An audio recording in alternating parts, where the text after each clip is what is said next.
Tuesday, September 9th, 2025. Back at the firewood and back at the kindling pile here. I'm going to turn the camera around. I'm going to show you what I'm going to do today. So here's this firewood right here. This is spruce. It's a soft wood.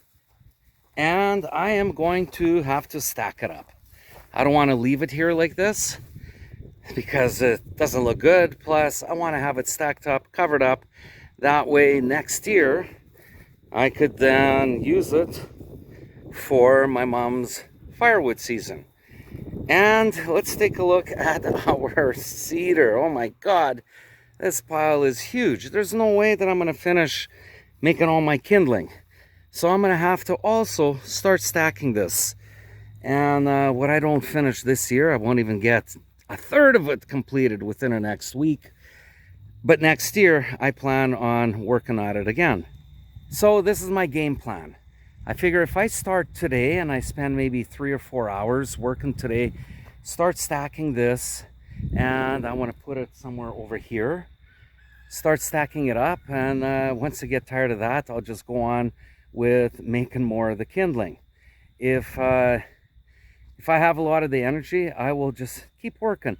This way, instead of breaking my back the day before I'm leaving and I'm like, oh my God, I got so much work to do, why not start a week earlier, a few hours at a time, and that way it's not as stressful. The day before I'm leaving, I still got to deal with this. I got to do my packing. Just, be proactive instead of reactive. So I figured I have about a week to go. Let's start working on this today. So there it is. That's what I'm going to start, is stacking this up. Like they say, is daily. Whatever I do, I do. All right, start working. Before I start stacking the firewood, I got to clean up the area. So I have this cedar bark right here and fir and larch bark right over here that I'm going to load it up on a truck and haul it away to my burn pile on my other property. All right, back to work.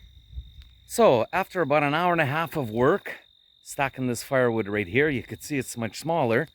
I'm going to turn the camera around and I'm going to show you what it looks like being stacked. So as I said, the pile is smaller, and here it is, stacked. So I'm getting at it. So this took about an hour and a half to get it stacked. I'll still probably need another row or so. Maybe I'll go a little bit higher. But this right here is getting put away. And then all I'll have left is the big cedar pile, which is huge. Because those pieces are much smaller, it's going to take much, much longer. This right here is probably another hour, hour and a half of work, whereas that will probably take me like 10 hours, whereas this will be 3. But if I get it done over the next couple days, it won't be as bad. And I won't have the pressure, the anxiety of, I got to get things done, and I got to pack up, and I got to go back to Russia. So today being Tuesday, I have another week to go before I leave. I'll just keep working away a little bit, and I'll still keep making a few boxes of shapalichkin, my kindling. So kind of multitasking. All right, let's go back to work. Okay, I am all done piling the spruce. Turn the camera around, I'll show you what it looks like.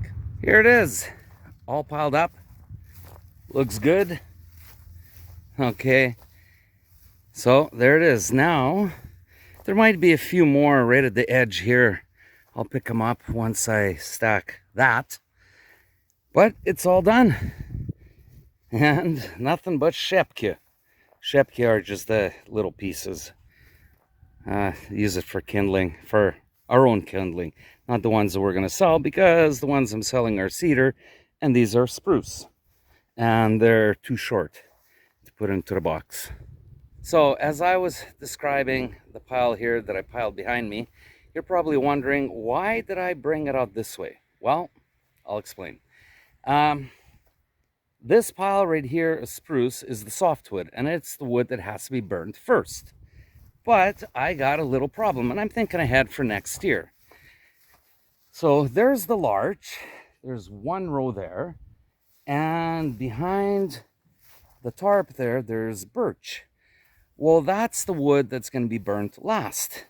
So this wood has to be burnt first. So if I would have stacked it in front of either the larch or the birch, I would end up have to throwing it off to the side and then getting to the backwood that I need first, because you stack the wood that's going to be burnt last, you stack it first, and the wood that you're going to burn first, you stack it last. So I was thinking, well, what am I going to do? And I figured, well, I will pile it this way, cover it up. That way I have easier access to get into there with the truck and into there. And then this goes in last. So there it is. So in case you guys are wondering why it was done kind of like we say cockeyed, you know, everything is in, you know, vertical way and I go horizontal. Well, there you go. All right, well, that's that. I guess that's the end of this video. What am I going to do now? I'm going to take a break. Oh, how long did that take? Total, that took, so I took 2 breaks. That was about 3 hours. So the pile that was over here is now nicely stacked. 3 hours of work. I still need to cover it up, but I'm not going to do that today because there still might be a few stragglers underneath that have to be put over there. All right. Let's see here. I'm out of breath. I've been working too much and it's actually kind of warm. All right, so if you like this video, you know what to do. Smash the like button, leave a comment, let everybody know that yes, we have firewood in Canada, but it is for my mother. So I'm being proactive instead of reactive. And, you know, there's that Latin term, carpe diem, seize the day. Well, this year I found some wood and seize the day. I brought it all down from the mountain. A little bit too much. But you can never have too much firewood because this is for next year. So I had enough for this year and for next year. Okay, gotta go. And like I always say, take care and paka paka.